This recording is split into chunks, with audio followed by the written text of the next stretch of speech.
आज संतान वृद्धि, वंश वृद्धि और सुख शांति से संबंधित मैं चर्चा करने चल रहा हूँ, जो बहुत ही आवश्यक होता है हर व्यक्ति के लिए, हर गृहस्थ के लिए, कि उसके घर में संतान हो, वंश की वृद्धि हो, घर में सुख शांति बनी रहे। इसी के संदर्भ में शेषनाग भगवान ने भूमि के भय को, भूमि के दुख को, भूमि के संताप को हरने के लिए ही अवतरित हुए थे। शेष सहस्त्र शीर्ष जग कारण, शेष सहस्त्र शीर्ष जग कारण, जो अवतरहूँ भूमि भय तारन। सदा सो सानुकूल रह मोह पर, सदा सो सानुकूल रह मोह पर, कृपा सिंधु सौमित्र गुना कर।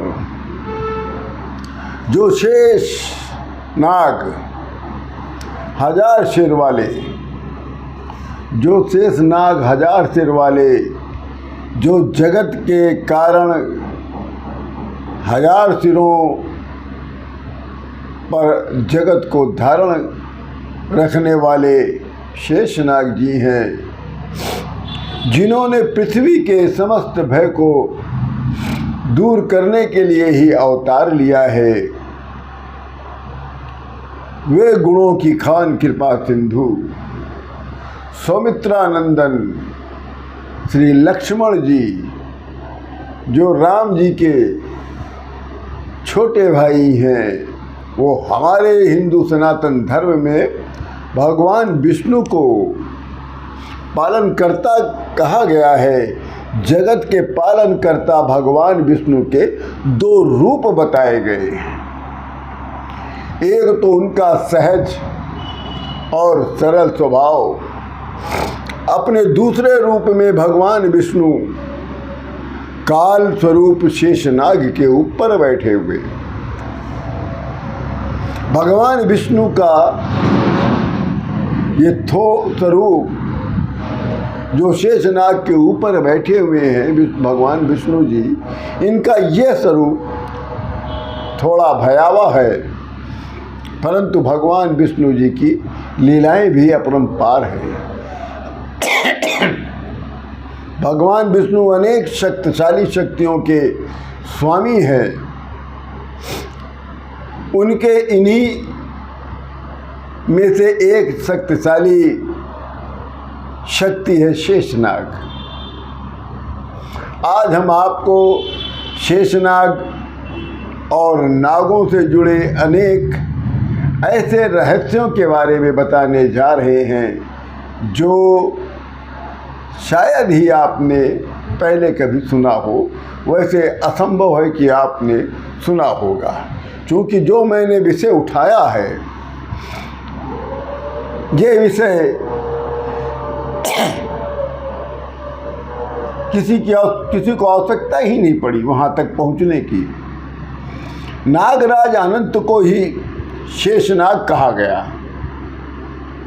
नागराज अनंत को ही शेषनाग कहा गया है, और शेषनाग भगवान विष्णु को अत्यधिक प्रिय है,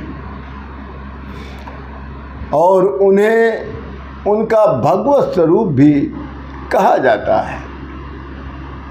शेषनाग विष्णु भगवान को अत्यंत प्रिय है, और कुछ लोग कहते हैं कि विष्णु भगवान का ही अवतार है।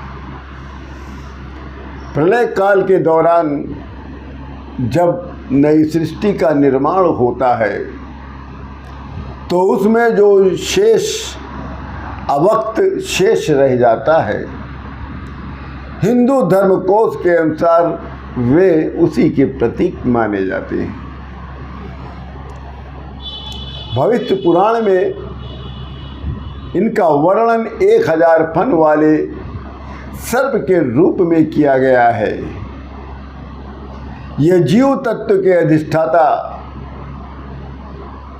और ज्ञान बल नाम के गुणों की इनमें प्रधानता होती है। इनका आवास, इनका निवास पाताल लोक के मूल में माना गया। प्रलय काल में इन्हीं के मुखों से भयंकर अग्नि प्रकट होती है जो पूरे संसार को भस्म कर देती है। ये भगवान विष्णु के पलंग रूप में भी क्षीर सागर में निवास करते हैं और अपने 1000 मुखों से भगवान विष्णु का गुणानुवाद कहते हैं। भक्तों के सहायक, जीव को भगवान की शरण में ले जाने वाले शेष ही है, क्योंकि इनके बल पराक्रम और प्रभाव को तत्व के अधिष्ठाता और ज्ञान बल नाम के गुणों की इनमें प्रधानता होती है। इनका आवास, इनका निवास पाताल लोक के मूल में माना गया।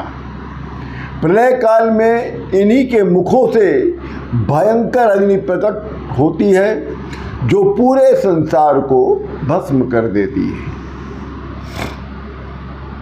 ये भगवान विष्णु के पलंग रूप में भी क्षीर सागर में निवास करते हैं और अपने 1000 मुखों से भगवान विष्णु का गुणानुवाद कहते हैं।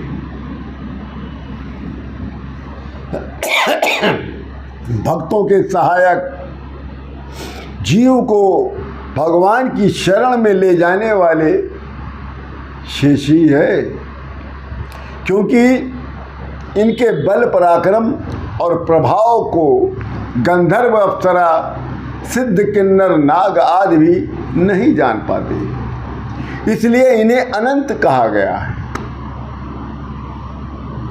शेषनाग को इसीलिए अनंत कहा गया है, इसलिए वे पंचविश्व ज्योति सिद्धांत के प्रवर्तक माने गए। भगवान के निवास, भगवान अर्थात विष्णु भगवान के निवास सैया, आसन, पादुका, वस्त्र, पाद, पीठ, तकिया और छत्र के रूप में ही, यानी अंगीभूत होने के कारण इन्हें शेषनाग कहा गया। लक्ष्मण और बलराम इन्हीं के अवतार हैं, जो राम और कृष्ण लीला में भगवान के परम सहायक बने। हमारे जीवन का हर क्षण अनेकों जिम्मेदारियों और कर्तव्यों को अपने अंदर समेटे हुए है। हर मनुष्य के जीवन में बड़ी जिम्मेदारियां होती हैं और बहुत ही कर्तव्य होते हैं, और सबसे अधिक और महत्वपूर्ण दायित्व जो मनुष्य का होता है वो अपने परिवार, अपने समाज के प्रति होता है। एक वास्तविकता ये भी है कि इन जिम्मेदारियों को पूरा करने में हमें अनेकों परेशानियों का सामना करना पड़ता है, और शेषनाग रूपी परेशानियों को अपने कैद में कर भगवान विष्णु संपूर्ण समाज को यही संदेश देना चाहते हैं कि चाहे परिस्थितियां कैसी भी हों, परंतु हमें सदैव अपने परेशानियों को बस में करके सरलता से और प्रसन्नता के साथ जीवन जीना चाहिए। श्वेत वराह कल्प में सृष्टि सृजन के आरंभ में ही एक बार किसी कारणवश ब्रह्मा जी को बहुत बड़ा क्रोध आ गया, जिनके परिणाम स्वरूप उनके आंसुओं की कुछ बूंदें पृथ्वी पर गिर पड़ी और उनकी ही परिणति से ही नागों के रूप में उत्पत्ति हो गई। इन नाग के में प्रमुख रूप से अनंत, कुलिक, वासुकी, तक्षक, कारकोटम, महापद्यम, पद्यम और शंखपाल है। अपना पुत्र मानते हुए ब्रह्मा जी ने इन्हें ग्रहों के बराबर शक्तिशाली बना दिया। इनमें जो हैं अनंत नाग सूर्य के, वासुकी नाग चंद्रमा के, तक्षक नाग मंगल ग्रह के, कर्कोटकम बुध ग्रह के, पद्यम बृहस्पति ग्रह के, महापद्यम शुक्र ग्रह के और कुलिक और शंखपाल शनि ग्रह के रूप में हैं। ये सभी नाग सृष्टि संचालन में ग्रहों के समान ही भूमिका निभाते हैं।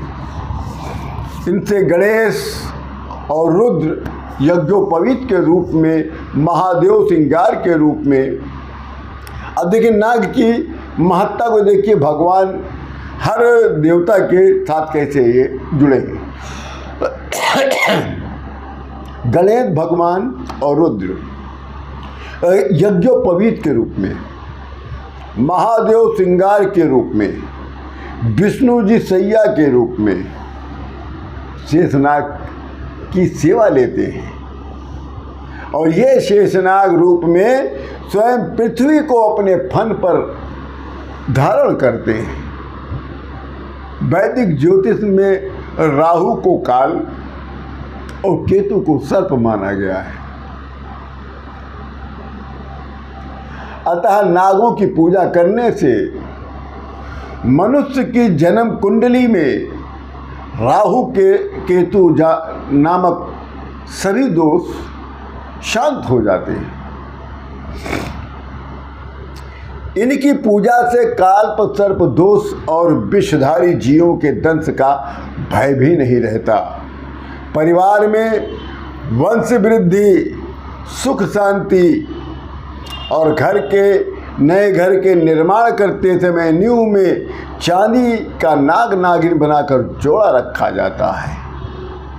अगर आप चाहते हैं कि आपके घर में वंश की वृद्धि हो, संतान हो, आपके घर में सुख शांति हो, संपन्नता हो, तो ये ध्यान रखिए कि आप शेषनाग की पूजा